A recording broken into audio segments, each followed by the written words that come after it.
ಸ್ನೇಹಿತರೆ ನಮಸ್ತೆ. ನೋಡ್ತಾ ಇದ್ದೀರಾ, ಇದೇ ನಮ್ಮ ದುರ್ಗ, ನಮ್ಮ ಸ್ವರ್ಗ, ನಮ್ಮ ದುರ್ಗ. ಚೆನ್ನಾಗಿದೆ ಅಲ್ಲ. ಇದು ನೋಡ್ತಾ ಇರೋದು ಸ್ಮಶಾನ, ಟೀಚರ್ಸ್ ಕಾಲೋನಿ, ಅಮೃತ್ ಕಾಲೇಜ್ ಇದೆ.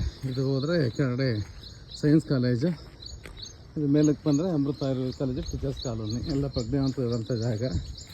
ನೋಡ್ತಾ ಇರ್ಬೋದು ಹೇಗಿದೆ ಅಂತ ಹೇಳಿ ಆಶ್ಚರ್ಯ ಆಗುತ್ತೆ. ಇದು ಒಂದು ಪ್ರತಿಷ್ಠಿತ ಬಡಾವಣೆ ಮತ್ತು ನ್ಯಾಯಾಧೀಶರು ಇರೋಂಥ ಒಂದು ಸಂಕೀರ್ಣ. ನ್ಯಾಯಾಧೀಶರೆಲ್ಲ ವಾಸ ಮಾಡ್ತಿರೋದು ಇದೇ ಜಾಗದಲ್ಲಿ.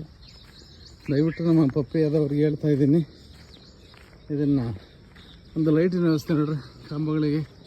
ಅಲ್ಲಿದೆ ಲೈಟ್ ಇಲ್ಲ ಅದರೊಳಗಡೆ. ರಾತ್ರಿ ಹೊತ್ತು ಮೊದಲೇ ಸ್ಮಶಾನ, ಅದೇ ಮುಸ್ಲಿಮ್ ಸ್ಮಶಾನಗಳು ಎಷ್ಟು ಚೆನ್ನಾಗಿರುತ್ತೆ, ಇದೆಲ್ಲ ಇರುತ್ತೆ. ಮತ್ತು ಇದು ಒಣ ತ್ಯಾಜ್ಯ ಅಂತ ಹೇಳ್ತಾರೆ. ಇದರೊಳಗೆ ಏನು ವರ್ಕ್ ಆಗ್ತಿದ್ರು ಗೊತ್ತಾಗಿಲ್ಲ, ತ್ಯಾಜ್ಯ ಹೊರಗಡೆ ಇರುತ್ತೆ.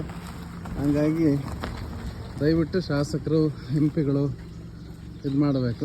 ಇದೆಲ್ಲ ನೋಡಿ ವ್ಯವಸ್ಥೆಗಳು ಹೇಗಿದೆ ಅಂತ ಹೇಳಿ.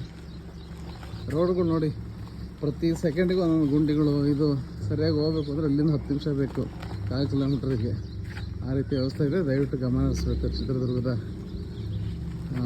ಚುನಾಯಿತ ಪ್ರತಿನಿಧಿಗಳು.